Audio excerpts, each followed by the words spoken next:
এটা আমাদের একসাথে প্রথম সমুদ্র দেখা।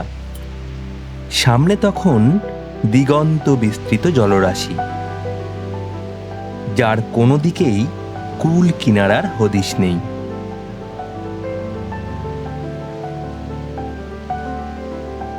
সাদা ফেনার মতো ঢেউ একের পর এক এসে আছড়ে পড়ছে পায়ে, আর আমরা তখন আনন্দে আত্মহারা। এমনিতে সমুদ্র আমার খুব একটা পছন্দের ডেস্টিনেশন নয়।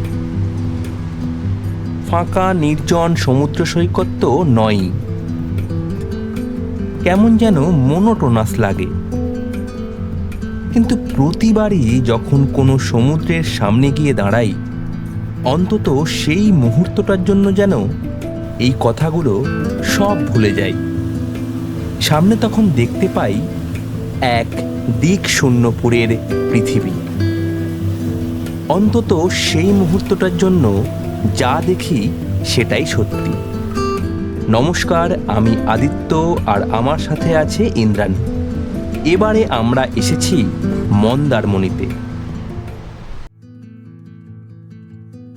ব্যাগটা গুছাবে? কে গোছাবে? তুমিই গোছাবে, সব তো দিয়েছি গো, একটু গুছিয়ে নাও না। আমার খুব ক্লান্ত লাগছে আর ঠান্ডা লাগছে।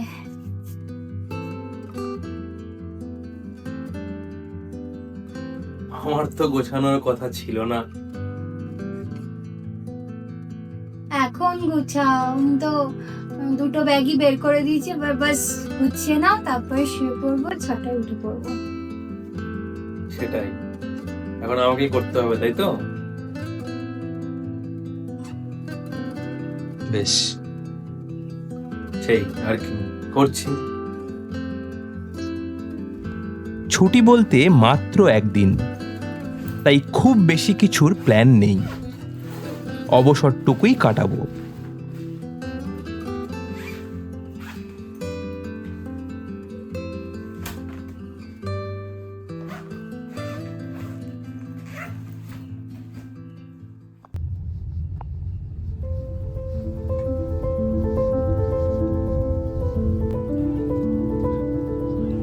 ব্যাগ গুছিয়ে ভোরবেলা স্প্ল্যানেড এসে সেখান থেকে বাস ধরে ঘন্টা 5 মধ্যেই পৌঁছে গেলাম এখানে। হোটেলে যখন পৌঁছালাম তখন বেলা গড়িয়ে দুপুর। হোটেলের গেটের বাইরে থেকেই শুরু সমুদ্র সৈকত, আর গেটটা দেখলে সত্যিই মনে হয় এ যেন দিক শূন্য পড়ে যাওয়ার প্রবেশদ্বার। ভাটার টানে সমুদ্রের জল তখন অনেক দূরে সরে গেছে, তাই তার গর্জনও বেশ কম। ব্যাগটা ঘরে রেখেই ছুটে এলাম বিচে। সামনে শুধু বালি, আর তার অনেক দূরে জল। নাক বরাবর হেঁটে জলের কাছে যেতে হবে। চারপাশ প্রায় জনমানব শূন্য। দূরে কয়েকজন মানুষকে দেখা যাচ্ছে ঠিকই, কিন্তু তারা কতটা দূরে সেটা হয়তো এই বিশালতার মধ্যে আন্দাজ করা কঠিন। আমাদের অবশ্য সেসব নিয়ে তখন কোনো ভ্রুক্ষেপ নেই। জুতো জামা রেখে তপ্ত বালির উপর দিয়ে আমরা হেঁটে চলেছি জলের দিকে। আর যত এগোচ্ছি সমুদ্রটা যেন ততই বড় হয়ে উঠছে। জল দেখলেই মনের ভিতরে থাকা শিশুটাকে বোধহয় খুব সহজেই জাগিয়ে তোলা যায়। তারপর আর বয়স টয়েসের হিসেব থাকে না। ছপাত ছপাত শব্দ করে লাফিয়ে দৌড়ে দাঁড়িয়ে বসে সব রকমভাবেই জলকে উপভোগ করা চাই। আমরাও তাই করছিলাম।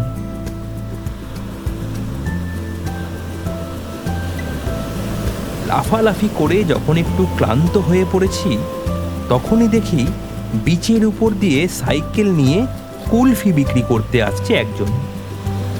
সমুদ্রের ধারে কুলফি, এর থেকে ভালো টাইমিং আর কি বা হতে পারে। কুলফি খেয়ে একটু ঠান্ডা হয়ে ফেরার পথ নিলাম। আবার সেই একই রাস্তা, নাক বরাবর হাঁটতে হাঁটতে দিক শূন্যপুরের প্রবেশদ্বার। তার ওপারেই আমাদের হোটেল।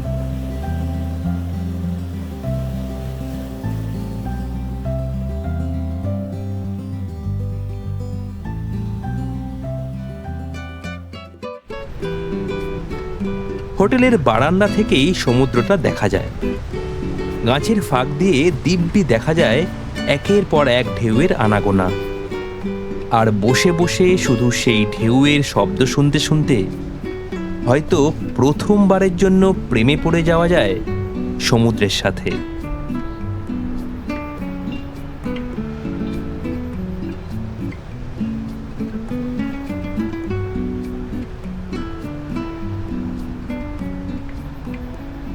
বিকেল নামতে শুরু করেছে, আর অস্তগামী সূর্যের আলোয় সমুদ্রটা যেন একেবারে অন্য রকম হয়ে গেল। দিগন্তের ওপারে ধীরে ধীরে সূর্য ডুবে যাচ্ছে।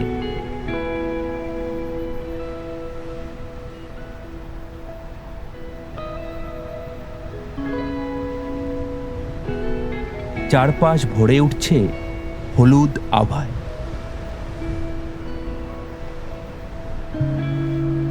সেই মুহূর্তে মনে হলো, নির্জন সমুদ্রকে হয়তো আমি এতদিন একটু ভুলই বুঝতাম।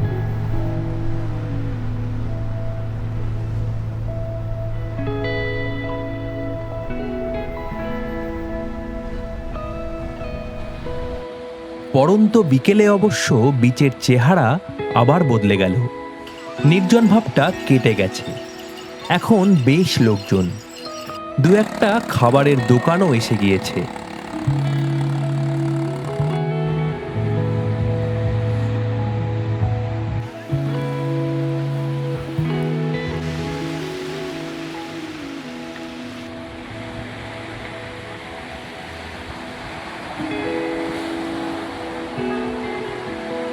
পাড়ের শ্যাকগুলোতেও একে একে আলো জ্বলে উঠছে। চা কফির সাথে মাছ ভাজা বেশ দেদারই বিক্রি হচ্ছে। চাইলে ক্র্যাবও বানিয়ে দিতে পারে। এদিকে দ্রুত নেমে আসছে অন্ধকার। প্রকৃতির হলুদ আলো নিভে গিয়ে চারপাশ এখন নীল। আর একটু পরেই সেই নীলটুকুও হারিয়ে যাবে। আমরাও পা বাড়ালাম হোটেলের দিকে। আজকের মতো সমুদ্রের সাথে দেখা শেষ। বাকি সময়টা হোটেলের উঠোনে বসেই কাটাবো। কোনো বিশেষ পরিকল্পনা নেই। কখনো কখনো ভ্রমণের সবচেয়ে ভালো মুহূর্তগুলো বোধহয় এমনই হয়।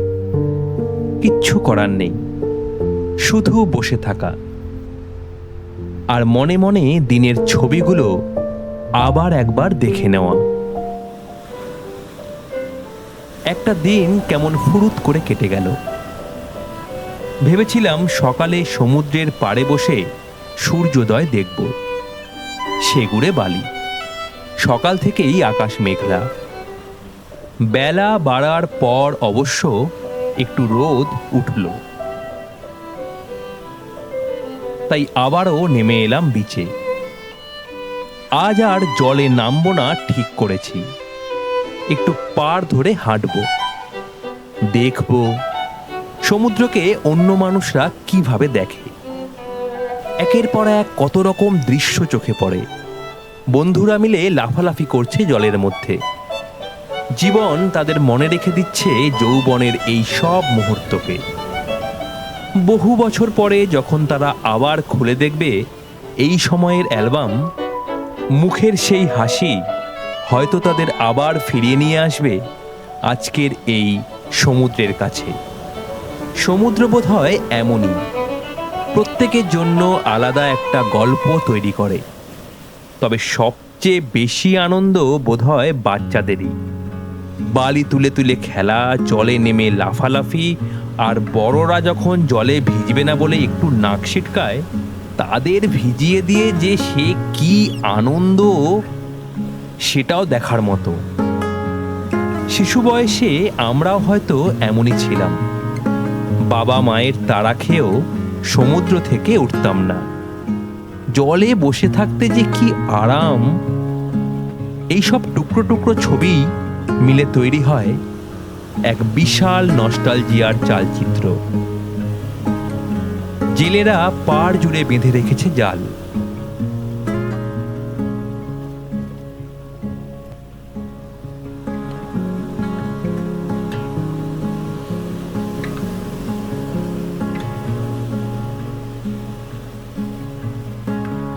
কেউ কেউ আবার বয়ে নিয়ে এসেছে ইয়া বড় লম্বা ছিপ। সমুদ্র থেকে কিভাবে ছিপে মাছ তুলবে জানা নেই, কিন্তু দেখতে বেশ। সারা রাত মাছ ধরে নৌকাগুলো এখন পাড়ে নোঙর করে একটু বিশ্রাম নিচ্ছে। ঢেউ এসে বারে বারে তাদের দুলিয়ে দিয়ে যাচ্ছে। অবিরাম দুলতে দুলতে হয়তো এইটুকুই তাদের অবসর। সন্ধে নামলেই আবার বেরিয়ে পড়তে হবে কোনো এক অজানার উদ্দেশ্যে।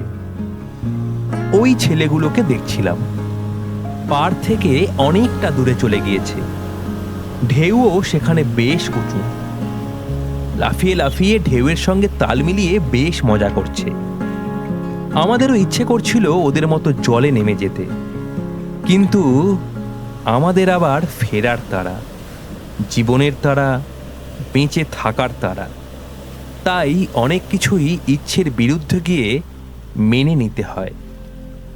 তবে বোধহয় আমাদের মতো যাদের কোথাও না কোথাও টিকি বাঁধা আছে, সময় মেনে কোথাও পৌঁছানোর তাড়া আছে, কাজের উপরই কাজ করার আছে, না পারলে গালমন্দও শোনার আছে, তাদেরই এমন জায়গায় এসে সবচেয়ে বেশি আনন্দ হয়।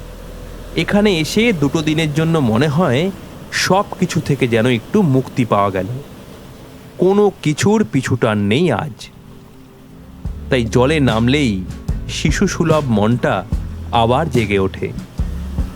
এই সবই তো টুকরো টুকরো ছবি। কেউ ঢেউয়ে খেলছে, কেউ বালি দিয়ে ঘর বানাচ্ছে, কেউ মাছ ধরছে, কেউ নৌকা নিয়ে ফিরছে। আর আমরা একটা দিনের স্মৃতি নিয়ে ফেরার পথ ধরছি। সমুদ্র আমার খুব একটা পছন্দের ডেস্টিনেশন নয়, এই কথা দিয়েই তো শুরু করেছিলাম। কিন্তু প্রতিবার সমুদ্রের সামনে দাঁড়ালে অন্তত সেই মুহূর্তটার জন্য সব ভুলে যাই। আর এবার মনে হচ্ছে সমুদ্রের প্রেমে একটু বেশিই পড়ে গিয়েছি। তাই হয়তো খুব শীঘ্রই আবারও ফিরতে হবে তার কাছে।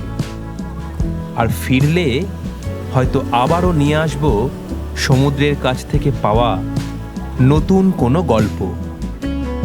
দেখা হচ্ছে খুব শীঘ্রই আরও এক নতুন গল্প নিয়ে।